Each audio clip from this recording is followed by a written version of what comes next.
Part 2. Let's break down what the ruler of all Egypt, not baptized a scribe, but the ruler of all Egypt. Let's break down what he said about how white people first came into the land. And yes, everything we have heard thus far is backed up by the scriptures. The first one, quote, "The foreign countries made a conspiracy in their islands." Stop. Bingo. Did we not just discover Japheth's seed took over and divided the islands of the Gentiles in Genesis chapter 10? Yes, we did. So it seems the white savages didn't take too kindly to that action and made a plan, yes, a plan to come take the seed of Adam's land. Let's continue if you don't believe me. Quote, "All at once the land was removed and scattered in the fray. No land could stand before their arms." Stop. Pure and unadulterated naked aggression. Like only the white man can. I guess this is their way of saying out with the old and in with the new. It says, quote, "all at once," which can only mean the white beast in the form of men attacked the nations given their hand in the Mediterranean at the exact same time. And that can only mean a well-timed and planned assault upon the sons and daughters of Adam and Eve. Surely I'm not the only person who can perceive the seed of the serpent finally meeting the seed of the woman type of vibe going on here. Right? The way he said, quote, "lands were removed and scattered in the fray," can only mean the aboriginal people were decimated and subdued by untamable heathens. And true to the jot and tittle of the saying, who can make war with the beast? Quote, "no land could stand before their arms." Stop. Here are the lands the serpent seed, with wanton cruelty and also common sadistic focus. Here are the lands they subdued from the seed of Adam. Quote, "all at once the land was removed and scattered in the fray. No land could stand before their arms.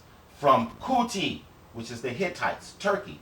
Kodi is where Turkey meets Syria. Karkamish, northern Syria. Arvarna, Arzava, western Turkey on the coast. And Elysia, Cyprus, on being cut off. A camp was set up in one place in Amor, northern Syria. They desolated its people, and its land was like that which has never come into being. Stop. Am I the only person who find how he just described the land? Quote, "and its land was like that which has never come into being." Interesting?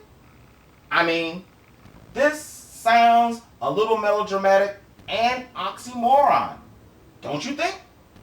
What I'm saying is, if they destroyed the land this bad, why would all of the release and accounts say they brought their entire families with them? It don't make sense. Unless my God has given you the code to wisdom and understanding. Remember when we discovered what we are reading about now coincided with our coming out of Egypt?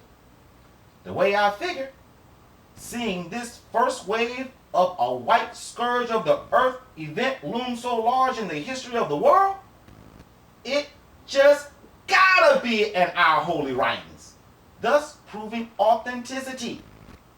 Luckily, my God is awesome and will not leave the triple C's in the dark. Check it out. Starting at Numbers 13 and 22 in the Septuagint. Quote, "and they went up and surveyed the land from the wilderness of Zin to Arab, and men go into Hamath. And they went up by the wilderness and departed as far as Hebron. Hebron, and there was Achaman, and Sesi, and Thalimi, the progeny of Anak. Stop. According to Wikipedia under Anak, A-N-A-K, quote, Anak is a figure in the Hebrew Bible. His descendants are mentioned in narratives concerning the conquest of Canaan by the Israelites. According to the book of Numbers, Anak was a forefather of the Anakim. The Bible describes them as very tall descendants of the Nephilim. The text states that the Anakim were Rephaites and that Anak was the son of Arba. Example. So as you can see thus far, ladies and gentlemen, the sea peoples were white giants. How do I know? We will see in just a minute. But as far as right now, there were at least 3 generations of them living in the land at that time. The Anakims are the children of the Nephilim. Anak was the son of the Nephilim named Arba, and we see Anak's sons are present. 3 generations. But let's continue to prove my points, please. Quote, now Hebron was built 7 years before Canaan in Egypt, and they came to the valley of the cluster and surveyed it, and they cut down this abroad, and 1 cluster of grapes upon it, and bore it on a stave. And they took of the pomegranates and the figs, and they called that place the valley of the cluster, because of the cluster which the children of Israel cut down from thence. Stop. Bingo! This is the reason the Pharaoh said what he said about the land the way he did. You know, quote, lands were removed, and its land was like that which has never come into being. He wasn't saying they destroyed the land. He was telling us they were genetically terraforming the land. The cluster of grapes were large enough that they had to be put on a stave, a stick carried by 2 people. Other scriptures mention this land to be legendary for the size of its cattle, trees, etc. But let's continue if you don't believe me. Quote, and they returned from thence, having surveyed the land, after 40 days, which can only mean there was free flowing of travel and goods between the giant nations by this time. Let's continue. Quote, and they proceeded and came to Moses and Aaron and all the congregation of the children of Israel to the wilderness of Paran Kadesh. And they brought word to them and to all the congregation, and they showed the fruit of the land. And they reported to him and said, personal quote, we came into the land into which thou sent us, a land flowing with milk and honey, and this is the fruit of it. Stop. I told you they were terraforming the land, and I'm sure in Pharaoh's eyes, quote, its land was like that which has never come into being, was the only thing he could say, not ever seeing a grape the size of his hand. But with no wisdom or understanding of unintentional consequences, we see what terraforming actually does, huh? The exact same locations are nothing but rocks and sand now. Didn't Yah proclaim he was going to get them back for what they did to his land? Surely you know he wasn't just talking about Jerusalem, right? We were given all the land the spies surveyed. Think about it like a hitchhiker for just a second. To take 40 days to survey the land can only mean that is a lot of land to survey. But let's continue. Listen up.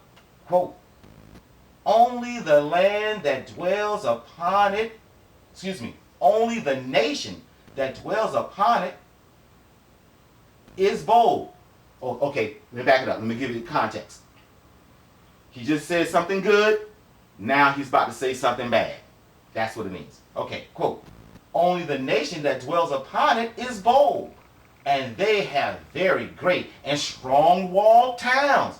And we saw there the children of Anak and Amalekites dwell in the land towards the south, and the Hittites and the Evites and the Jebusites and the Amorites dwell in the hill country. Stop! Just like the history we are discovering attests, the sons of Ham inhabited. But wait!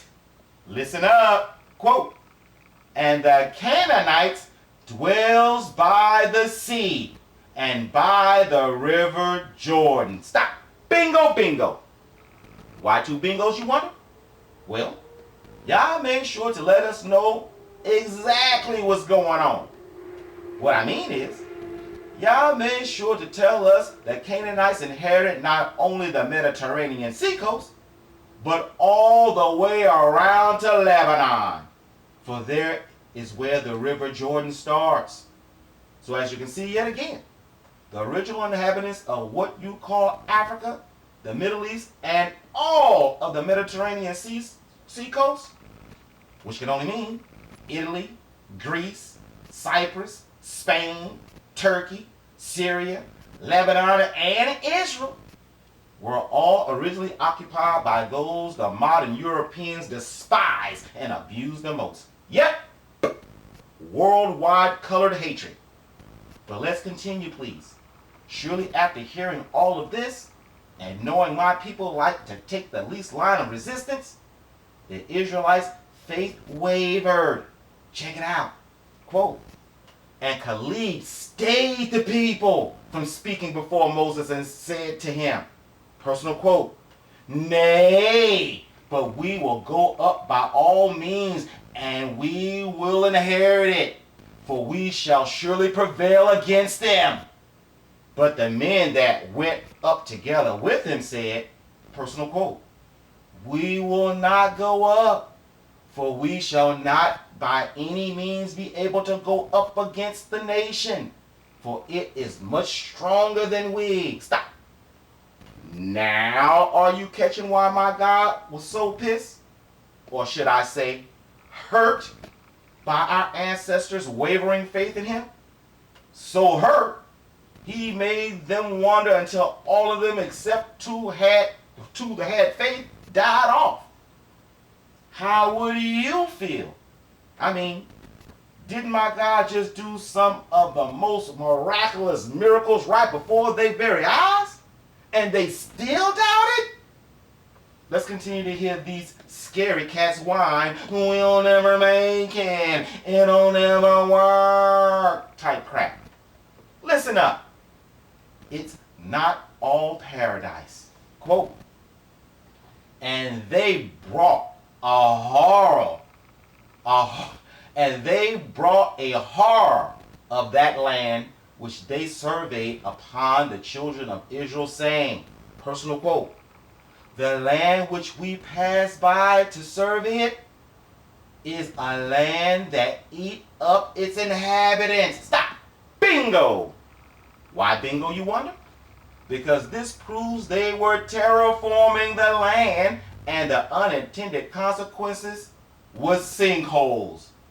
I say this because when I asked Google, what causes sinkholes? It said, doo-doo. Sinkholes can also form when the land surface is changed. Areas that have a bedrock made of limestone, salt deposits, or carbonate rock are most susceptible to erosion and the formation of such holes. According to Wikipedia under Jerusalem stone, quote, the name applied to various types of pale limestone, dolomite, and dolomitic limestone, common in and around Jerusalem that have been used in building since ancient times. Example. So as you can see, ladies and gentlemen, the scriptures be true. Let's continue to hear more of their we're all gonna die evil report. Listen up. Quote, and they brought a horror of that land which they surveyed upon the children of Israel, saying, the land which we pass by to survey it is a land that eats up its inhabitants, and all the people whom we saw in it are men of extraordinary stature.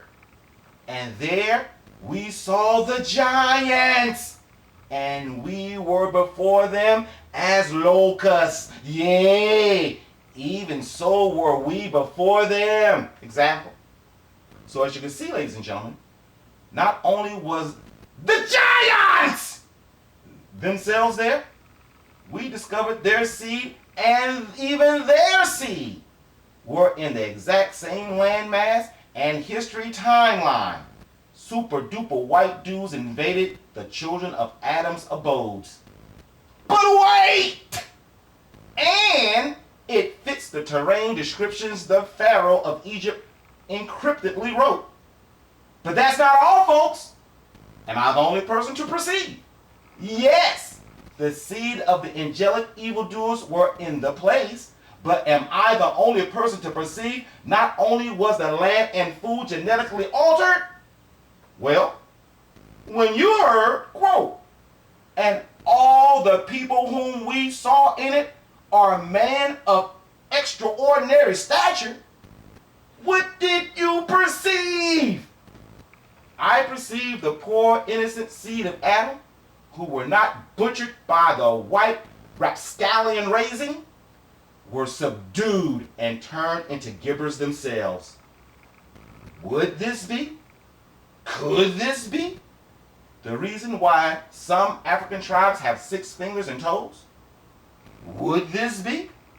Could this be the reason why some tribes grow very tall and large, while others tall and slim in the midst of those that are, well, puny? Just an observation. But now that we have had a moment of biblical and historical clarity of the situation, let's continue breaking down the Pharaoh's words to see if there is anything else we can glean, shall we? Quote, a camp was set up in one place in Amor, northern Syria. They desolated its people, and its land was like that which has never come into being. They were coming forward towards Egypt. Stop. Okay, so as you can see, they came in through the Mediterranean Sea and set up shop off the coast in modern-day Turkey. And all at once, all lands were attacked. There can only be 2 plausible situations that make this statement true. The first is the sea peoples came in as refugees. I say this because the Pharaoh said it was a conspiracy cooked up in the islands, and to attack all at once can only mean they were able to penetrate the surrounding areas without haste or tumult at first to attack all lands at once. I think that makes sense. The second is a more plausible deduction and would be, the second more plausible deduction would be to factor in the fact 30 years prior to this invasion, the first wave of white pestilence and white disease hit the shores of Amor. See, in 1207 BC, the Pharaoh at the time recorded 7 nations that invaded, with 2 of the names overlapping with the second invasion. So we have a grand total of 9 separate white nightmares that attacked the seed of Adam. If this is true, and the Pharaoh says that it is, that would mean the first raid was only the scouts. You know, the 2 savage nations that overlapped invasions went to tell the tale, while the other 3 mingled themselves with the seed of man. Saying all that, just like out of the book of the Camp of the Saints, when they saw their kinsmen's armada like a white cloud of death coming into the Mediterranean, let's just say, the heathens raged at the exact same time, no matter what land they were mingling themselves.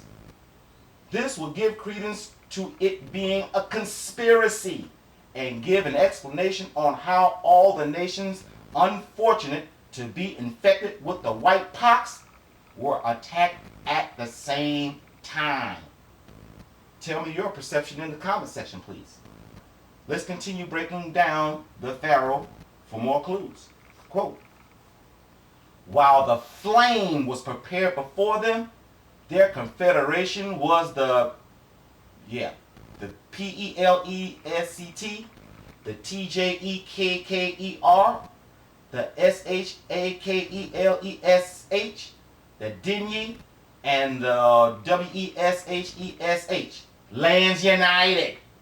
They laid their hands upon the lands as far as the circuit of the earth. Stop. What? Circuit of the earth?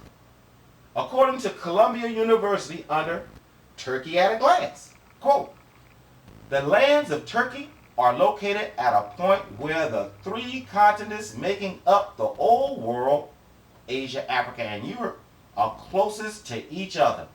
The Turkish peninsula is bathed by 4 seas. Because of its geographical location, the mainland of Anatolia has always found favor throughout history and is the birthplace of many great civilizations. It has also been prominent as a center of commerce because of its land's connections to 3 continents and the sea surrounding it on 3 sides. Example. Not to mention their mountain ranges create the subtropical jet stream, and all the major seas' origins start there. So as you can see, the seed of Adam was given the best of a specific circuit, meaning Japheth stopped at Turkey, and the animal things were living in the rest of the world circuits. But let's finish this out, shall we?